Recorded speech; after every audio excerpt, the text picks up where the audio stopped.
देखा आपने लापरवाही का नतीजा है।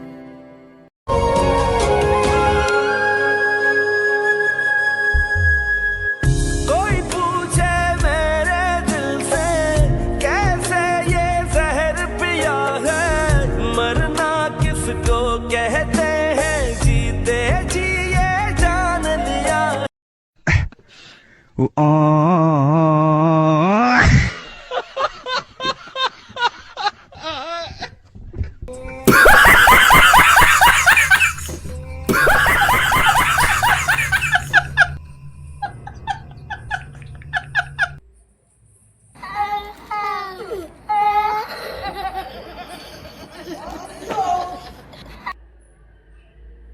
હેમાંગ, નાનો ભાઈ કામ કરે ને તું બેઠો બેઠો મોબાઈલ જોઈશ. સોરી મમ્મી, હવે હું ઊભો ઊભો મોબાઈલ જોઈશ. ડિપ્રેશન